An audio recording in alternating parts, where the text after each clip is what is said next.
देखिए चाइना में टैलेंट है, उनके पास भी पैसा है, ये नहीं कि पैसा नहीं। वो देखिए अमेरिका की बात की जाए तो वो डॉलर है जिनकी वजह से हमें नुकसान होता है। चाइना को क्या नुकसान होता है? उनके पास अपना पैसा, उनके पास अपनी करेंसी है, उनके पास वैल्यूएबल हर चीज़ है उनके पास। तो अमेरिका चाइना के मुकाबले में हम इक्वल कह सकते हैं। अगर वो गिर भी जाता तो वो उठ भी जाएगा। ये है कि जी वो जो इंडिया की कौम है ना, वो आपस में सब कोऑपरेट करके चलते हैं, ठीक है ना। उनकी हुकूमत भी उनकी सुनती है, ठीक है ना। यहाँ पे उसकी टोपी उसके सारा है, लेकिन वो हुकूमत वहाँ की पब्लिक को सपोर्ट करती है, जिसकी वजह से वो थोड़ा तरक्की में जा रहे हैं। नया मुझे ये बताएं कि इस वक्त जो इंडिया है ना, उसने बहुत बुरी तरह से चाइना की जो स्टॉक मार्केट है उसमें से ना उसको वाइप आउट कर दिया। 10 ट्रिलियन डॉलर्स अगर देखा जाए तो इतनी बड़ी रकम से इंडिया ने चाइना को बीट किया है। तो इसके बारे में आपका क्या ख्याल है? इनकी स्टॉक मार्केट दोबारा खड़ी हो सकती है कि नहीं? मुझे तो लगता है इंडिया की, चाइना की? हाँ हो सकती है, क्यों? क्योंकि खाली इंडिया से थोड़ी वो बिजनेस या ये सब कर रहा है। उसको तो दूसरी कंट्रीज़ भी हैं जहाँ उसका सामान जाता आता है, तो उसको तो कोई नुकसान नहीं है। सही हो गया। लेकिन अगर एक तरफ देखा जाए तो जो इंडिया है वो अब जाकर इकोनॉमिकल पॉइंट ऑफ व्यू से बहुत ज़्यादा स्ट्रांग बने हैं, और चाइना जैसे वो सदियों से ही बहुत ज़बरदस्त इकोनॉमी रहा है। और अब जबकि जो इंडिया है वो चाइना को बीट कर रहा है, तो क्या चाइना इस चीज़ का जवाब देगा उसको दोबारा? हाँ देगा, कैसे देगा? वैसी ट्रेड बात के है, उसके लिहाज से? कंपटीशन में आ रहा है कोई, तो वो तो करेगा ना उसको आंसर। सही हो गया। तो क्या ट्रेड के लिहाज से ही करेगा? हाँ बिल्कुल उसी से करेगा, लोग तो नहीं ना करेगा। नहीं, बिल्कुल बात आपने बिल्कुल ठीक की है। अगर देखा जाए तो बड़ी ज़बरदस्त चीज़ें जो सी हैं वो हम लोग इस्तेमाल करते हैं चाइना की, हाँ। और चीपर भी हैं, सस्ती भी हैं। और मतलब जो गरीब लोग हैं वो ब्रांड जो अफोर्ड नहीं कर सकते, वो चाइना को ही अफोर्ड कर रहे होते हैं।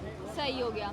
तो अगर देखा जाए तो जो इंडिया है उसने भी अपनी जो चीज़ें काफ़ी ज़्यादा चीप की हुई हैं, लोग आसानी से उनको परचेज कर सकते हैं। तो अगर इंडिया ने ऑल ओवर द वर्ल्ड, उनकी जो स्टॉक मार्केट है अगर देखी जाए तो बहुत ज़बरदस्त जा रही है। तो ऑल ओवर द वर्ल्ड के चाइना को अगर ना सपोर्ट किया गया ट्रेड को लेकर, तो चाइना की जो मार्केट है क्या उसको गिरने का खदशा है? नहीं, चाइना खड़ा रहेगा फिर भी? ये बहुत बंदी चाइना को पसंद कर क्योंकि चाइना के बारे में काफ़ी पॉजिटिव रिव्यूज़ है। She is keep on saying कि नहीं चाइना खड़ा हो जाएगा। आई होप सो कि चाइना बहुत एक बड़ी इकोनॉमी हाँ है। होगा होगा, मुझे तो लगता है होगा। अच्छा, चाइना की चीज़ें इस्तेमाल करती हूँ? बचपन में कभी भी नहीं, चाइना मतलब को चाहिए चाहिए। हाँ, वो फ़ोन शोन लाइटें शाइटें जो भी आई हुई चाइना की, चाहे वो करते रहे। सही हो गया। तो देख लो कितनी बड़ी इकोनॉमी बन गई है वो। हाँ। वो चाहिए चाहिए। अब उसको देखो लोग पूछते हैं यार, Exactly. सही बात है। और लोग उसी कंपटीशन पे आ रहे हैं। हाँ बहुत अच्छा है, मैं तो कह रही हूँ मुझे एक बार चाइना जाना मिले, मैं सारी चीज़ें खुद ले आऊँ वहाँ से खरीद के। सही हो गया। Thank you so much ma'am. अस्सलाम वालेकुम। वालेकुम सलाम। आपका नाम? जमशेद लोरिया। जमशेद लोरिया, मुझे ये बताएं कि आए दिन हम लोग कुछ ना कुछ नया सुन रहे होते हैं इंडिया के बारे में कि उन्होंने ये इंप्रूवमेंट्स किए हैं, ठीक है। अब उनकी एक बहुत बड़ी मेजर इंप्रूवमेंट सामने आई है, जिसके अंदर उन्होंने बहुत बुरी तरह जो चाइना का क्या कहते हैं कि मार्केट है, स्टॉक मार्केट है, उसको बीट किया है। और 10 ट्रिलियन डॉलर जो हैं वो चाइना की मार्केट से वाइप आउट कर दिए गए हैं। तो इसके बारे में आपकी क्या राय है? यही राय है कि जी वो जो इंडिया की कौम है ना, वो आपस में सब कोऑपरेट करके चलते हैं, ठीक है ना। उनकी हुकूमत भी उनकी सुनती है, ठीक है ना। यहाँ पे उसकी टोपी उसके सारा है, लेकिन वो हुकूमत वहाँ की पब्लिक को सपोर्ट करती है, जिसकी वजह से वो थोड़ा तरक्की में जा रहे हैं इंडिया वाले, ठीक है ना। हमारे अंदर कोई वो नहीं है कि हम मिलजुल के काम करें। हम लोगों को, सब लोगों को अपनी अपनी पड़ी है कि मेरा पेट भर जाए, ये हो जाए या वो हो जाए, ठीक है ना। तो ये जितनी तक हम सब एक नहीं होंगे तो हमारे मुल्क में भी बेहतरी आ सकती है। सही हो गया।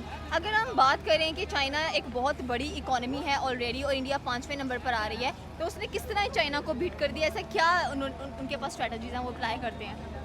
इस चीज़ का मैं तो कुछ मज़ीद ज़्यादा नहीं बता सकता आपको, लेकिन यही है कि वो बड़े कॉम्प्रोमाइज़ के साथ चलते हैं, ठीक है ना, हुकूमत के साथ। यही चीज़ है कि उनकी एक हुकूमत बहुत बड़ी ताकत है। पब्लिक तो ना अकेला ही इतना कुछ कर सकती, बिल्कुल बिल्कुल। उनकी भी कुछ सपोर्ट होगी तो इतना कुछ हुआ ना जी। अगर पाकिस्तान में भी ऐसे निज़ाम हो, हुकूमत हो, पब्लिक को ऊपर गौर करे, देखे, कुछ धोखे सोचे समझे, तो बड़ा कुछ हो सकता सही हो है। गया। यही बात है सारी। तो अगर हम अपनी स्टॉक मार्केट की बात करें तो हमारी इतनी गिरी पड़ी है।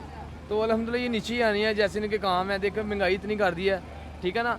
जब तक ये आवाम के लिए कुछ अच्छा नहीं सोचेंगे ना पॉजिटिव, तो ये कामयाब नहीं हो सकते। जब हर बंदे को अपने घर के लाले पड़े हुए हैं तो फिर क्या होना है? उन्हें कहना बस ठीक है, मैं बैग है, मैं बैठे रहा, किसी के बारे में कोई देखना सोचना नहीं। कोई कॉलेज या कोई यूनिवर्सिटी या कोई स्कूल या कोई ऐसा बिजनेस कोई ऐसा कि जेडे आने वाले बच्चे अच्छी जगह तो रोजी कमा सकन, कोई कुछ हैगा ही नहीं, कोई फ्यूचर हैगा ही नहीं। तो सही ਇਹ हो। हुकूमत ਸਾਡੇ ਚਾਹੀਦਾ ਕਿ ਮਿਲ ਬੈਠ ਕੇ ਸਾਰੇ ਉਹਨੂੰ ਚੋਰ ਕਹਿੰਦੇ ਉਹਨੂੰ ਕਹਿੰਦੇ ਨੇ ਮਿਲ ਕੇ ਸਾਰੇ ਅਗਰ ਐਡੇ ਸੱਚੇ ਨੇ ਇੱਕੋ ਹੋ ਜਾਣ ਸਾਰੇ ਤੇ ਸਹੀ ਕਾਲੇ ਮੁਲਕ ਨੂੰ ਹਫਤੇ ਹੀ ਠੀਕ ਹੋ ਜਾਏਗਾ। बिल्कुल। बस यही थैंक कहना यू सो चाहूँ। मच। अस्सलाम वालेकुम। वालेकुम सलाम। क्या हाल है आपका? अल्लाह का शुक्र, मैं ठीक। सर मुझे ये बताएं कि इस वक्त जो इंडिया की स्टॉक मार्केट है उसने बड़ी बुरी तरह से बीट किया है चाइना की स्टॉक मार्केट को with 10 trillion dollars. Wipe out कर लिए गए हैं उनकी, कहते हैं कि स्टॉक मार्केट के अकॉर्डिंग, तो इसके बारे में आपका क्या ख्याल है? बात यह है कि जब आपका बंदा ईमानदार बैठा होगा ना, तब चाहे वो मुस्लिम है, गैर मुस्लिम है, हिंदू है, सिख है, ईसाई है, कोई भी है, आप एक चीज़ की मेहनत करेंगे ना, मेहनत का फल बराबर ही मिलना है हर बंदे को, क्योंकि अल्लाह पाक ने रिज़्क का वादा किया हुआ है। ये चीज़ अलग चली जाएगी। आपने बात की है कि उनकी जो स्टॉक एक्सचेंज है उसने चाइना को भी बीट कर दिया हाँ है। जी। असल बात यह है कि दुनिया का ट्रस्ट जो है ना उन पे बहुत ज़्यादा बन चुका है, जिस वजह से इन्वेस्टर्स उनके पास आ रहे हैं। जैसे आपने देखा होगा वेयर हाउस, आईफोन का, सैमसंग का, टाटा, ये वो, और उन्होंने जो चीज़ें लॉन्च की हुई हैं, उनकी एडमिनिस्ट्री इतनी अच्छी है। दूसरा, उनका जो फॉरेन मिनिस्ट्री है वो इतनी ज़्यादा अच्छी है, वो दुनिया को अपनी तरफ राग़िब करना चाह रहे हैं। हमारे जो UNO की सलामती कौंसिल के पता नहीं एक दो दिन पहले अभी मीटिंग हुई है, हमारे वो बिलावल भुट्टो साहब भी गए हुए थे, उनके जयशंकर भी गए हुए थे, और जयशंकर को इतनी ज़्यादा वहाँ पे रिस्पेक्ट दी गई, जो हमारे गए हुए थे बिलावल साहब, उनको वहाँ पे लिफ्ट ही नहीं करवाई गई। बात क्या है, सारी दुनिया जान रही है कि इंडिया एक सोने की चिड़िया बन चुकी है, और मज़ीद वो समझ ले कि सोने के बाद हीरा आता है, वो हीरे की बनने जा रही है। वो डायरेक्ट अमेरिका को धमकियाँ लगाना शुरू हो गए हैं। जैसे अमेरिका ने और पाकिस्तान की वो तैयारों की डील चल रही, तो उन्होंने कहा था कि आप ना करें, लेकिन अमेरिका और चीज़ के साथ चलता है। तो ऐसे ही है, दुनिया के ट्रस्ट उनके ऊपर बन चुका है, जिस वजह से जब ट्रस्ट बन चुका है, इन्वेस्टर आते हैं तो आपके पास पैसा आना शुरू हो जाता है। जब पैसा आता है तो आपकी मार्केट ऊपर से ऊपर जाना शुरू हो जाती है। वो दुनिया की चौथी बड़ी मईशत डिक्लेयर हो चुकी है। तो आने वाले वक्त में वो अगर ये हो गया ना, तो आने वाले वक्त में वो चाइना को भी बीट कर जाएगा, क्योंकि उनका जो वज़ीर आज़म है और उनकी जो एडमिनिस्ट्री है, वो इस चीज़ के लिए बहुत ज़्यादा समझ ले कि ज़िम्मेदारी उठाना चाह रही है, अपने मुल्क के साथ लॉयल है कि हमने अपने मुल्क को आगे लेके जाना है, हमने अपनी आवाम को सहूलियात देनी है और अपनी आवाम को खुशहाल बनाना है। पाकिस्तान की तरह नहीं है जो आए खाए निकल जाए, खाए निकल जाए, और बाद में कर्ज़ों के ऊपर बैठे रहें। वो कर्ज़े देने की कोशिश कर रहे हैं, हम लोग लेने की कोशिश कर रहे हैं। तो ये तो बहुत ज़्यादा फ़र्क है पाकिस्तान और इंडिया में। उन्होंने ये चीज़ कर दी है तो बहुत अच्छी चीज़ है उनके लिए, और मैं इस चीज़ के लिए, जो चीज़ बंदा जिस चीज़ का मुस्तहिक होता है, मैं उस चीज़ पे कहता हूँ वो चीज़ इसलिए मुबारकबाद की मुस्तहिक है, क्योंकि उन लोगों को और उन लोगों की जो एडमिनिस्ट्री है बहुत अच्छा काम कर रही है। आगे भी अल्लाह करे वो करे, क्योंकि वो मेहनत कर रहे हैं, मेहनत का फल मिलना चाहिए। Thank you so much sir. अस्सलाम वालेकुम। वालेकुम अस्सलाम। आपका नाम? रिजवान। रिजवान, मुझे ये बताएं कि इस वक्त जो इंडिया है उसने बहुत बुरी तरह से बीट किया है चाइना की स्टॉक मार्केट को 10 ट्रिलियन डॉलर्स, जिसके बारे में आपकी क्या राय है? देखें, अमेरिका की बात की जाए तो उनकी माशाल्लाह करेंसी भी अच्छी है। उनकी देखें करेंसी गिरती है तो हमें भी नुकसान होता है, पाकिस्तान को भी नुकसान होता है। तो आप इस चीज़ से अंदाज़ा लगा सकते हैं, वो तो कुछ भी कर सकते हैं, पैसे के साथ पैसा कमा सकते हैं, यानी कि वो कुछ भी कर सकते हैं। मैं मतलब इसका बता नहीं सकता हूँ कि वो इन्वेस्टमेंट में बात की जाए, बिजनेस में बात की जाए, चाइना को इस वक्त स्टॉक मार्केट के अंदर बहुत नुकसान हुआ है इंडिया को लेकर, ठीक है, तो वो अमेरिका की वजह से हुआ है ना। तो क्या खड़ी हो जाएगी दोबारा चाइना की? देखिए, चाइना में टैलेंट है, उनके पास भी पैसा है, ये नहीं कि पैसा नहीं। वो देखिए, अमेरिका की बात की जाए तो वो डॉलर है, जिनकी वजह से हमें नुकसान होता है। चाइना को क्या नुकसान होता है? उनके पास अपना पैसा, उनके पास अपनी करेंसी है, उनके पास वैल्यूएबल हर चीज़ है उनके पास। तो अमेरिका चाइना के मुकाबले में हम इक्वल कह सकते हैं। अगर वो गिर भी जाता है तो वो उठ भी जाएगा। ये नहीं कि अदर कंट्रीज ऐसा होता है कि मतलब जो है बजट नीचे आ गया तो उसको उठाते उठाते ज़ोर लगाना पड़ता है, फिर पता नहीं क्या क्या बेचना पड़ता है, क्या क्या बेलना पड़ता है, तो वो खड़ा हो जाता है। तो लेकिन चाइना की बात की जाए, अमेरिका की बात की, तो मैं कहता हूँ कि दोनों इज़ इक्वल कंट्रीज़ है। सही हो गया। अगर देखा जाए तो जो चाइना के प्रोडक्ट्स हैं all over the country all over the world इस्तेमाल किए जाते हैं, ठीक हो गया। और अब जबकि उनकी स्टॉक मार्केट को बहुत बड़ा धचका लगा है, तो इंडिया को देखा जाए तो उसने बहुत जल्दी विन किया है अपने आप को, सारे मुल्क के अंदर अपना जो लोहा है वो मनवा रहा है। तो उसके बारे में क्या कहना चाहते हैं? देखिए, इंडिया की भी बात की जाए तो इंडिया में आपने देखा होगा कि आईटी में, बिज़नेस में, शोबिज़ में और किसी भी मतलब के प्रोडक्शन की बात की जाए तो वो ऊपर है। और इंडिया की सबसे बड़ी क्वालिटी और खूबी ये है कि उनका अपनी प्रोडक्शन है, अपना टैलेंट है, अपनी प्रोडक्ट्स हैं, वो कुछ भी कर सकते हैं। वो पैसे से कुछ नहीं करते हैं, वो मेहनत से करते हैं। इंडिया में देखे ना, सबसे पहले मैं इंडिया की एक बात बताऊँ, चले चाइना अमेरिका तो ये है ना कि उनकी हम लैंग्वेज भी नहीं समझ सकते, वो भी हमारी ज़ुबान नहीं समझ सकते, शक्लें भी मुख्तलिफ होती हैं। तो इंडिया को पाकिस्तान में मुकाबले में लाया जाए ना तो बड़ी मतलब एक जोड़ी लगती है। जैसे चाइना टू अमेरिका है, उनकी शक्लें, उनकी ज़ुबान, उनकी लैंग्वेज और कुछ उनकी चीज़ें हमारे साथ मिलती हैं। लेकिन हमें भी शर्म आनी चाहिए, हम पाकिस्तानी हैं, कि वो मतलब कि अपने प्रोडक्शन के और अपने टैलेंट से सब कुछ रन कर सकते, तो हमें भी करना चाहिए। Okay, thank you so much. अस्सलाम वालेकुम। जी वालेकुम अस्सलाम।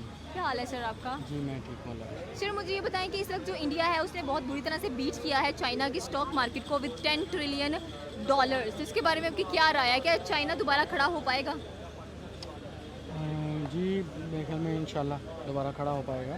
तो चाइना जो है वो इन्होंने अब आके अगर उसको बीट किया है तो चाइना, क्योंकि आपको पता है उसका जो है इमेज है कि वो इस वक्त सुपर पावर जो है ना वो बनने के करीब है। बिल्कुल सर। तो ये बिज़नेस में ये है कि अप डाउन तो आपको पता चलता है। तो चाइना जो है वो, क्योंकि आपको पता है कि वो बड़ा उनका क्या कि सॉलिड जो है उनकी इकॉनमी रही है इतने सालों तक, तो अभी एक टाइम के लिए अगर वो थोड़ा नीचे आ भी गए हैं तो मेरे ख्याल में कोई वो नहीं है, वो खुद भी अपना नया प्लान जो है ना वो बना रहे होंगे, तो मेरे ख्याल में वो फिर दोबारा अपनी पोजीशन जो है ना वो सेटल कर लेंगे। सही हो गया। अगर देखा जाए तो जो इंडिया है वो इतने कंट्रीज़ को बीट करके 5वें नंबर पे आया है इकोनॉमिकली, और अब चाइना को भी वो बीट कर रहा है, तो क्या चाइना की पोजीशन ले लेगा वो इन फ्यूचर? देखिए ले भी सकता है। देखिए ये तो ये है कि उनके जो उनके कंट्री के जो सियासतदान हैं या जो उनके जो भी थिंक टैंक्स हैं वो जो प्लान कर रहे हैं अगर अपने मुल्क को ऊपर उठाने के लिए, जो कि बदकिस्मती से हमारे मुल्क में इस तरह का कोई प्लान नहीं है कि काफ़ी देर से देख लें यहाँ पे कोई जॉब क्रिएशन नहीं हो रही है मुल्क में। यहाँ पे ये है कि बिज़नेस को अभी इमरान खान के दौर में काफ़ी बिज़नेस को और ये किसानों को काफ़ी सपोर्ट मिली थी, तो जिससे ये है कि काफ़ी हमारा भी ग्राफ काफ़ी ऊपर गया था। तो अगर वो कर रहे हैं तो देखें वो नंबर 1 हो भी सकते हैं, इसमें हमें कोई मसला भी नहीं है। बट ये कि हमें ये सोचना चाहिए कि हम कौन से नंबर पे हैं, हमें तो अपने नंबर की फ़िक्र करनी चाहिए, जो कि है कि दिन ब दिन जो है वो डॉलर ऊपर जा रहा है, हमारा रुपया नीचे आ रहा है। तो हमें मेरे ख्याल में इंडिया को ज़्यादा डिस्कस नहीं करना चाहिए। ठीक है, वो अगर अपना वो ग्रो कर रहे हैं तो देखिए ये उनकी मेहनत है, वो उनकी प्लानिंग्स है। हमें अपनी प्लानिंग्स को, अपने गोल्स को जो है वो देखना चाहिए कि हमारे जो थिंक टैंक्स हैं वो क्या कर रहे हैं। वो अपना पाकिस्तान को बने हुए देखें 70-75 साल हो गए हैं, तो हम कहाँ पे हैं इस वक्त खड़े हुए। हमारी सिचुएशन ये है कि यही है कि हम जो भी कोई नई हुकूमत आती है वो जनाब अपना क्या क्या तैयारी पकड़नी पड़ती है उसको आते ही कि जी अपना जो हमारे इस्लामी ममालिक हैं उनका दौरा करना है, विज़िट करना है, पैसा इकट्ठा करना है, उधर से ख़जाना खाली हो गया, और फिर अमेरिका के जो है ना वो उधर से जो IMF है उससे पैसे पकड़ने हैं। हम तो जब से देख रहे हैं पाकिस्तान में तो यही चल रहा है, जो भी गवर्नमेंट आती है उसका सबसे पहले आता है उसको टारगेट ये मिल जाता है कि जी पैसे भाई पकड़ के लाओ कहीं से जैसे भी जाएं। तो इमरान खान जैसी जो है वो अपना शख्सियत है, उनको देखें कि वो किस तरह वो जब उनको भी दौरे करने पड़ गए, उन्होंने कहा कि मुझे बड़ी शर्मिंदगी हुई, तो बट ये है कि वो अपने हम लोगों के लिए उन्होंने ये भी किया। तो बट ये कि ये वाहिद लीडर हैं जिन्होंने कहा कि ये मुझे अच्छा नहीं लगा ये इस तरह करते हुए। तो ये हमारी हालत देखें ना कि क्या है, तो इंडिया तो ग्रो कर रहा है, तो हम क्या है कि अब 3 साल बाद, 2 साल बाद, 2.5 साल बाद हमारी गवर्नमेंट चेंज हो जाती है, अगली जो आती है वो कहती है जी ख़जाना खाली है बिल्कुल, इसमें पैसा वैसा कोई नहीं है हमारे पास, और क्या है कि हम इकट्ठे करके लाते हैं। ठीक है जी, वो चल पड़ते हैं। Thank you so much sir.